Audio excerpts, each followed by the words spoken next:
Au nom du Père et du Fils et du Saint-Esprit, ainsi soit-il. Chères mères, chers frères et sœurs, chers fidèles, nous sommes à la mi-carême et l'Église nous invite à regarder le terme pour nous soutenir dans nos efforts, pour reprendre plus généreusement nos efforts de carême. Le terme, c'est Pâques, c'est la fête de la résurrection, c'est la joie de l'Église. Et elle-même, cette fête de Pâques, est un souvenir de la résurrection de notre Seigneur Jésus-Christ et une image de l'entrée dans la béatitude. Après la traversée de cette vie, le carême est comme l'image de la traversée de cette vie sur la terre avant de rejoindre la béatitude. Et à Matine, nous avons aussi, à partir d'aujourd'hui, l'histoire de Moïse, qui est envoyé par Dieu pour délivrer les Hébreux de la servitude d'Égypte et les faire rentrer dans la terre promise à travers les eaux de la mer Rouge. C'est une figure de la rédemption, aussi une figure de notre vie chrétienne, ce passage par les eaux du baptême qui nous font quitter la tyrannie du démon et après un certain temps, après ces 40 ans dans le désert, atteindre la terre promise, le ciel. Et pour soutenir notre marche à travers ce désert de la vie, pour soutenir notre marche sans murmurer, comme le firent les Hébreux dans le désert à plusieurs reprises, pour persévérer, nous avons besoin de fixer nos yeux et de fixer nos cœurs vers le terme, vers le but. De même que pour sanctifier ce carême, pour rester fidèles à nos résolutions, pour vraiment combattre dans l'arène contre le démon pour nous-mêmes et pour l'Église, nous avons besoin de fixer les yeux sur la fête de Pâques qui viendra bientôt et sur les grâces promises à ceux qui sanctifient le carême.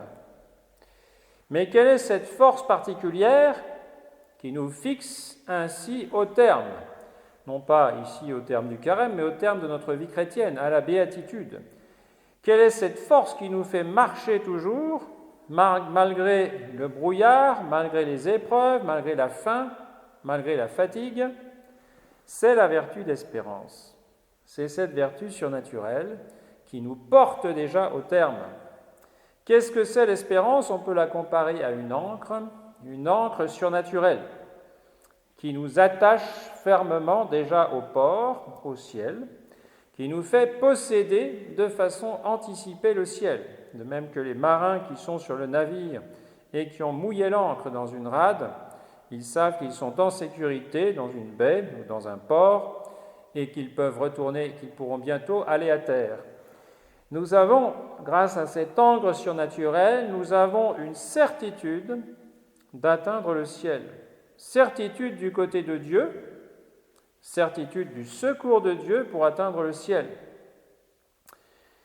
De même que Dieu avait promis d'abord à Adam, puis à Abraham, de leur donner un sauveur, il a promis aussi à Moïse de faire sortir les Hébreux d'Égypte, de les conduire à la terre promise, et que Dieu tient toujours ses promesses, eh bien, nous sommes certains aussi qu'il tient sa promesse de nous assister toujours pour atteindre le ciel.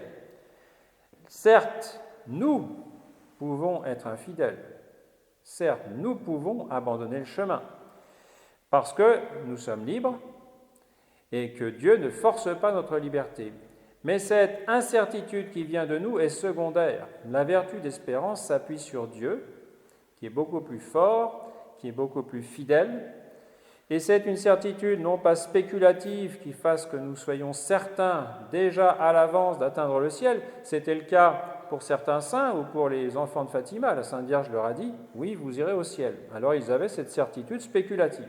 Pour nous, il s'agit d'une certitude pratique qui consiste en ceci: je marche vers le ciel aujourd'hui, demain, je n'en sais rien.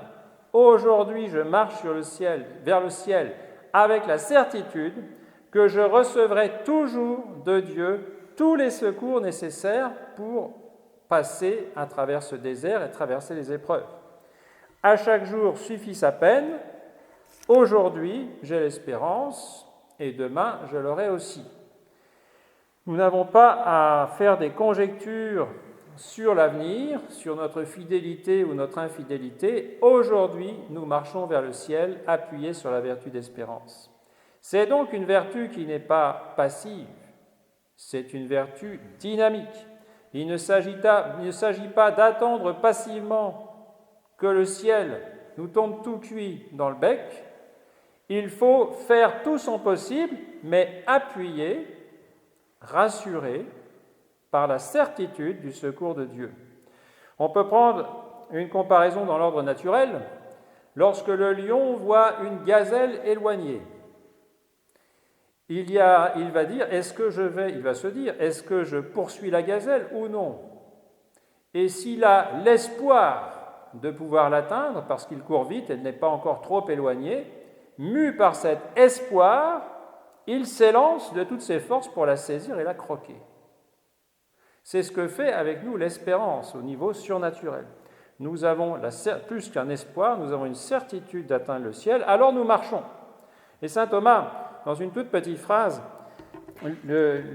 explique « C'est l'espérance qui introduit dans la vision de ce qu'on croit. C'est l'espérance qui va nous introduire dans le ciel, dans la vision béatifique, dans la vision de ce que actuellement nous croyons. C'est cette vertu dynamique qui nous fait marcher, courir avec énergie vers le ciel. » L'espérance, cette vertu surnaturelle que nous recevons au baptême, elle est favorisée par certaines circonstances et elle est gênée, elle est freinée par des obstacles. Les obstacles viennent de l'orgueil. Il y a deux vices qui s'opposent à l'espérance, la présomption et le découragement. Les deux viennent de l'orgueil.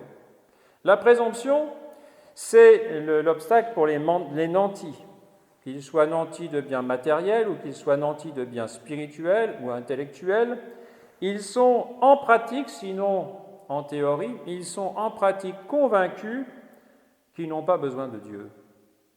Finalement, ils se débrouillent tout seuls et ils vont bien arriver tout seuls comme des grands au ciel.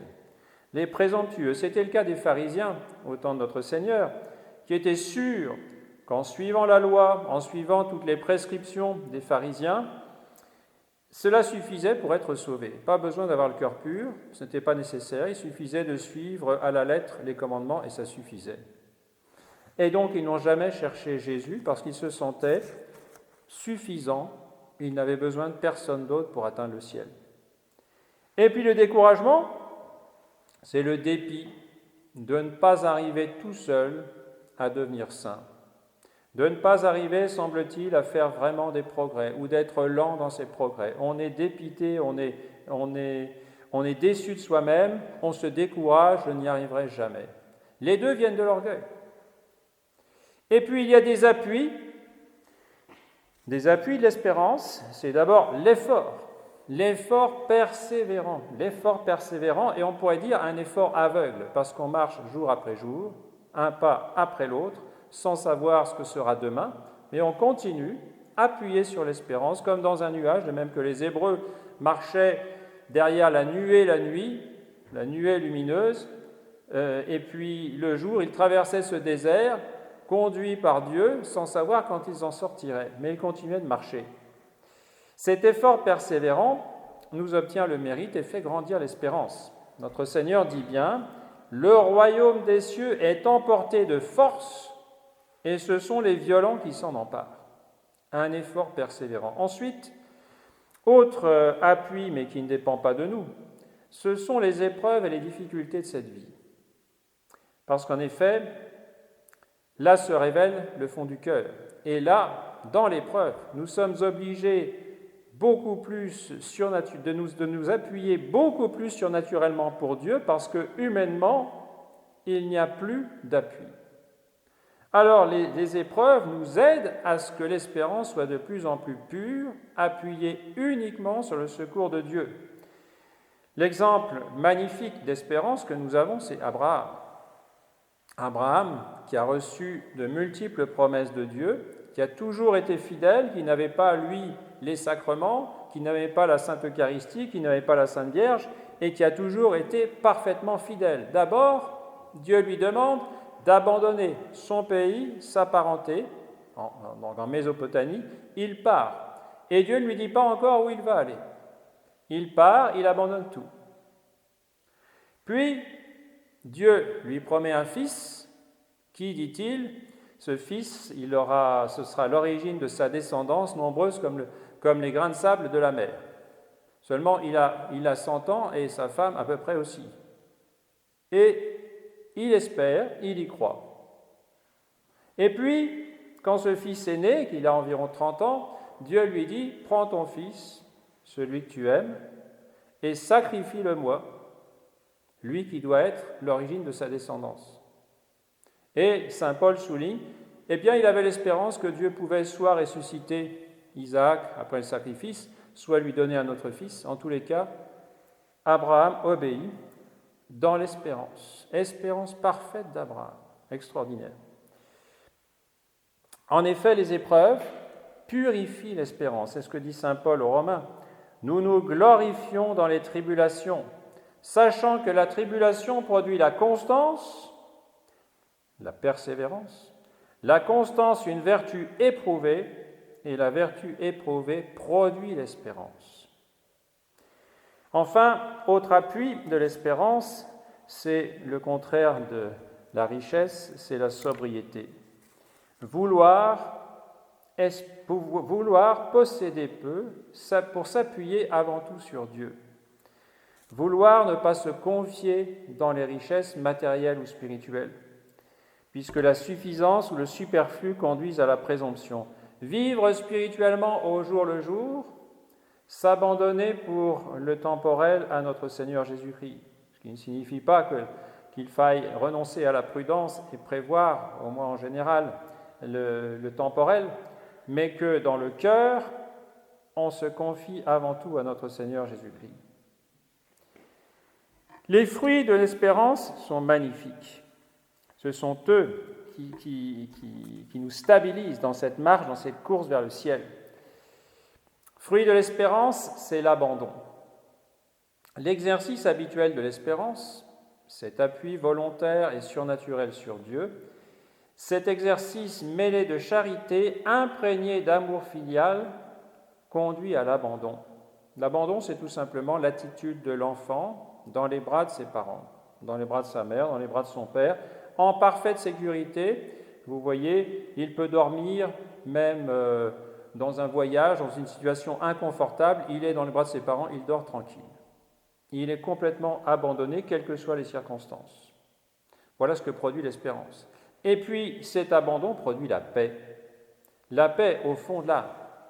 Un abandon, une paix habituelle au fond de l'âme, quelles que soient les tempêtes dans la sensibilité, les colères, les craintes, les souffrances, quelles que soient les difficultés, au fond de l'âme, par l'espérance, règne la paix. Et ainsi, l'espérance devient vraiment cette ancre en acier, fixée solidement, attachée à l'ancre par un cordon solide, par un câble solide. Elle devient ce roc sur lequel la vie chrétienne avance régulièrement, quels que soient les troubles. Et si nous pratiquons cette espérance, si nous faisons tout en sorte qu'elle grandisse, alors Dieu fait des miracles, parce que notre Seigneur est touché. Voyez aujourd'hui dans l'Évangile cette multiplication des pains. Les foules étaient subjuguées par notre Seigneur, elles abandonnent tout, elles vont dans une région sans ressources pour l'écouter. Notre Seigneur est touché et il multiplie les pains. Et avec surabondance, il y en a trop. Ou encore, rappelez-vous dans l'Évangile cette guérison de la fille de la Cananéenne. C'est une païenne, et notre Seigneur, dans sa mission propre, ne vient que pour les Juifs. Il refuse dans un premier temps de la guérir. Et puis elle insiste, elle s'humilie. Et notre Seigneur est touché de sa confiance, de son abandon, et il guérit sa fille. Rien ne touche notre Seigneur comme la confiance absolue dans sa miséricorde, dans sa bonté paternelle et dans sa puissance. Et nous pouvons exprimer à notre Seigneur, notre espérance, notre abandon filial mêlé d'amour, bien sûr dans les épreuves, en répétant « j'ai confiance en vous », mais également dans la Sainte Eucharistie, quand nous communions, de nous remettre de nouveau, comme l'enfant, entre ses mains, de nous mettre dans ses bras en ne nous inquiétant de rien, ou également en visitant le Saint-Sacrement ou en faisant la communion spirituelle. Et alors, notre Seigneur nous fera bien sentir touchés par cette confiance, par cet abandon, et nous fera bien sentir que nous n'avons jamais rien à craindre. La mère de l'espérance, c'est Notre-Dame, parce qu'elle aussi, elle a vécu l'espérance à de multiples reprises, depuis l'Annonciation, la fuite en Égypte, jusqu'au Calvaire. Elle a vécu l'espérance avec une telle intensité que c'est elle qui engendre en nous l'espérance. Mettons-nous aussi dans ses bras sans craindre rien. Apprenons de notre Seigneur, du Saint-Sacrement, apprenons d'elle que nous n'avons jamais rien à craindre parce que Dieu est toujours là. Au nom du Père et du Fils et du Saint-Esprit, ainsi soit-il.